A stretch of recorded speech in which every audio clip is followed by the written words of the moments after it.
அன்பானவர்களே, அன்பு வணக்கங்கள்.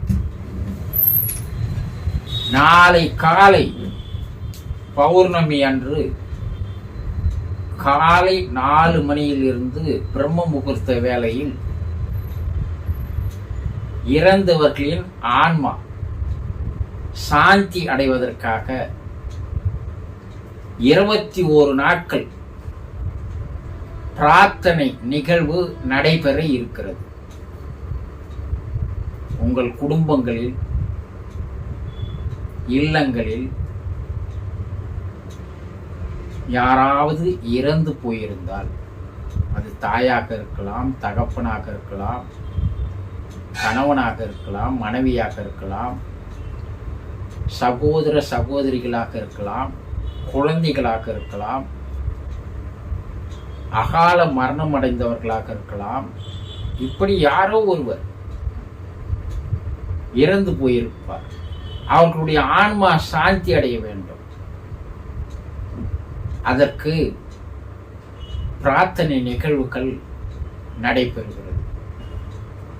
விருப்பம் இருப்பவர்கள் தொலைபேசியில் தொடர்பு கொண்டு விவரங்களை கேட்டு இந்த பிரார்த்தனை நிகழ்வில் பங்கு கொள்ளுங்கள்.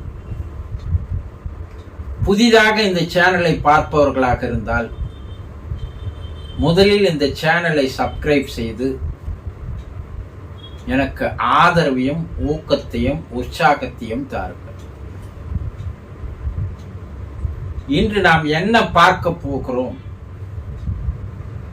இறந்தவர்களுடைய ஆன்மா உங்களிடம் இருந்து எதை எதிர்பார்க்கிறது என்பதை நீங்கள் தெரிந்து கொள்ள வேண்டும். இறந்தவர்களின் ஆன்மா அந்த குடும்ப உறுப்பினர்களிடமிருந்து ஒரே ஒரு செயலை அதை எதிர்பார்த்து காத்திருக்கிறது. என்ன அந்த ஒரு செயல்? அவர்களுடைய ஆன்மா சாந்தி அடைவதற்காக நீங்கள் பிரார்த்தனை செய்ய வேண்டும் என்ற ஒரே ஒரு ஆசை அந்த ஆன்மாவுக்கு இருக்கிறது. ஏன் அந்த ஆசை அந்த ஆன்மாவுக்கு ஏற்படுகிறது? வாழும் காலத்தில் தெரிந்தோ தெரியாமலோ, அறிந்தோ அறியாமலோ, புரிந்தோ புரியாமலோ சில தவறுகளை, சில பாவங்களை செய்திருக்க கூடும். மனிதர்கள் எல்லோருமே தெரிந்து செய்வதில்லை, தெரியாமல் செய்கிறோம். அப்படி செய்கின்ற அந்த பாவங்கள் அவை கர்மாக்களாக, வாசனைகளாக, சமஸ்காரங்களாக, பதிவுகளாக உடன் எடுத்து போகிறார்கள் மேலே.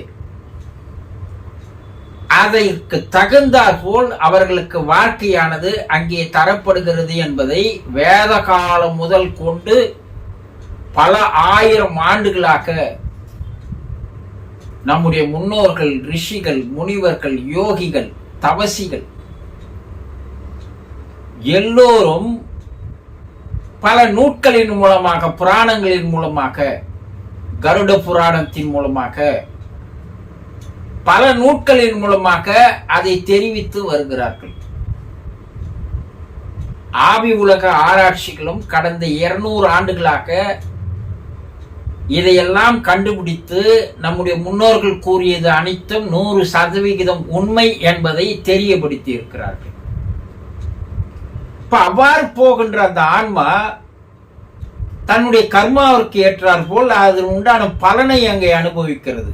அதற்கு சில துன்பங்கள், சில துயரங்கள், சில கஷ்டங்கள், சில வேதனைகள் அங்கே தரப்படுகிறது. அவர்கள் அதை அங்கே அனுபவிக்கிறார்கள். அந்த வேதனையிலிருந்து, அந்த துன்பத்திலிருந்து அங்கே இறைவன் அவர்களை காப்பாற்றுவது இல்லை. ஏன் இல்லை? இறைவன் தான் அவங்களை காப்பாற்றணும். இறைவன்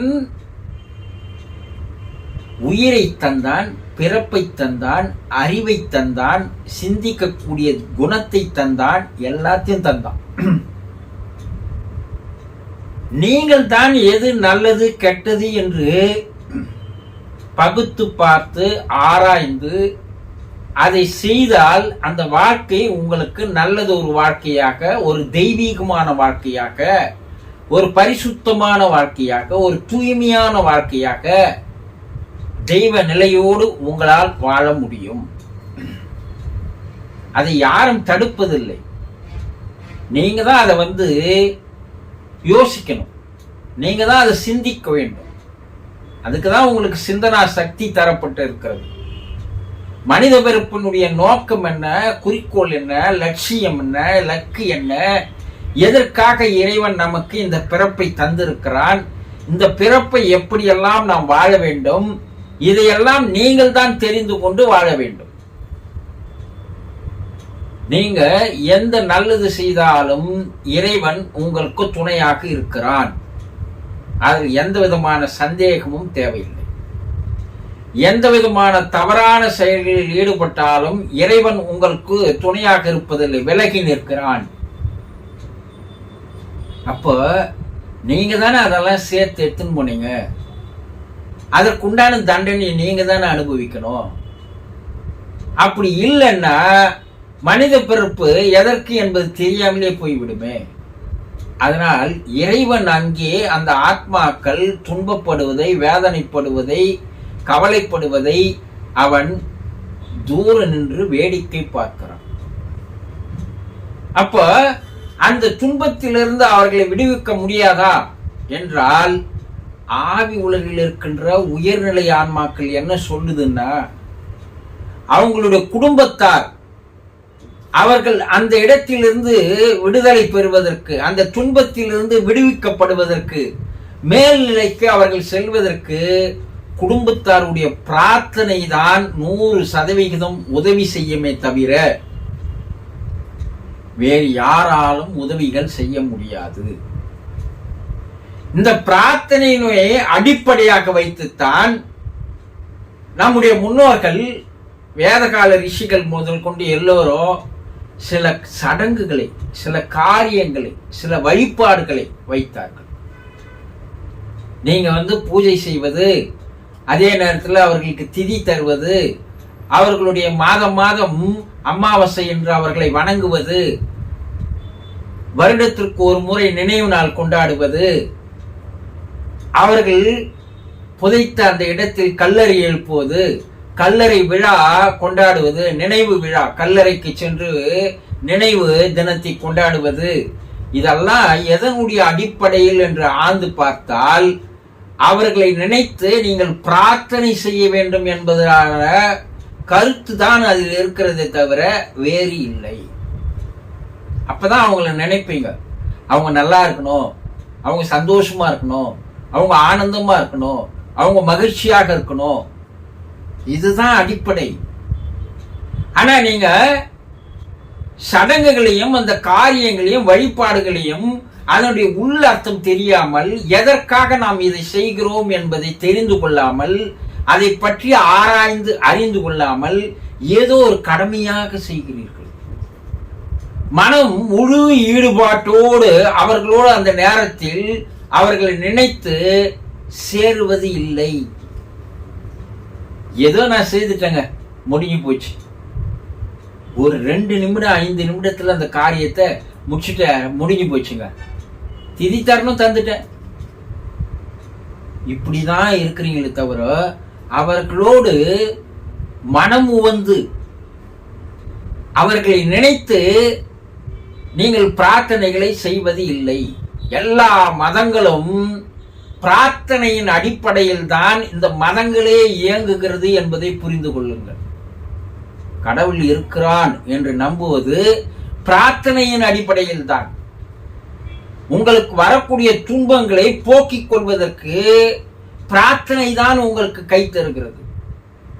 பிரார்த்தனை இல்லாமல் எந்த ஒரு மத சடங்குகளும் இல்லை, மதங்களும் இல்லை.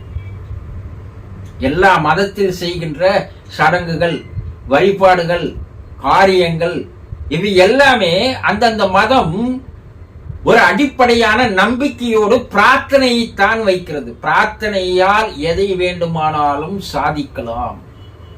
அதனால்தான் த பவர் ஆஃப் பிரேயர் என்று சொன்னார்கள். பவர் பிரேயர் என்பது ஒரு மாபெரும் சக்தி கொண்டது, ஆற்றல் கொண்டது. அந்த பிரேயர் 100% உண்மையாக இருந்தால் அது உலகத்தின் எந்த மூலைக்கும் போய் அந்த பிரேயருடைய எண்ணமானது, அந்த திங்கிங் ஆனது போய் சேரும். உலகத்தை விட்டு மேல் உலகத்திற்கும் போய் சேரும். அப்போ அந்த பிரார்த்தனையை நீங்கள் அடிப்படையாக சரியான முறையில் செய்தால் அந்த ஆன்மாவானது தத்தளித்துக் கொண்டிருப்பது, துன்பப்பட்டு கொண்டிருப்பது, வேதனையில் இருப்பது, அதிலிருந்து உங்களுடைய பிரார்த்தனையானது அவர்களை விடுவித்து அவர்களை அமைதி நிலைக்கு எடுத்து சென்று அந்த ஆன்மாவை சாந்தி அடைய செய்கின்ற வேலையில் உங்கள் பிரார்த்தனை ஈடுபடுகிறது. ஆக அந்த ஆன்மா சாந்தி அடைந்தால்தான், அது மறுபிறப்பை நோக்கி சென்றால்தான் உங்களுடைய குடும்பங்களிலெல்லாம் நல்ல நிகழ்வுகள், சந்தோஷமான நிகழ்ச்சிகள், உடல் ஆரோக்கியங்கள், துன்பங்களிலிருந்து விலகி விடுதல், கவலையிலிருந்து வேதனையிலிருந்து விலகி விடுதல், இவையெல்லாம் அந்த பிரார்த்தனையின் அடிப்படையில் தான் நடக்கிறது. நீங்களே கூட பிரார்த்தனையை தொடர்ந்து செய்து வந்தால் அதற்குண்டான பலன் இருக்கிறது. ஆக அந்த ஆத்மாக்கள் உங்களிடம் கேட்கின்ற ஒரே ஒரு கோரிக்கை, ஒரே ஒரு விண்ணப்பம் என்னவென்றால், எங்களை இதிலிருந்து விடுதலை செய்வதற்கு நீங்கள் நாள்தோறும் தயவு செய்து பிரார்த்தனை செய்யுங்கள், வேறு எதையும் செய்ய வேண்டாம் என்று அந்த பிரார்த்தனையை செய்ய சொல்லிதான் அந்த ஆத்மாக்கள் கெஞ்சுகிறது, மன்றாடுகிறது, மண்டியிடுகிறது. இதை புரிந்து கொண்டால் அந்த ஆத்மா சாந்தி அடையும். புரிந்து கொண்டீர்களா? சந்தோஷம்.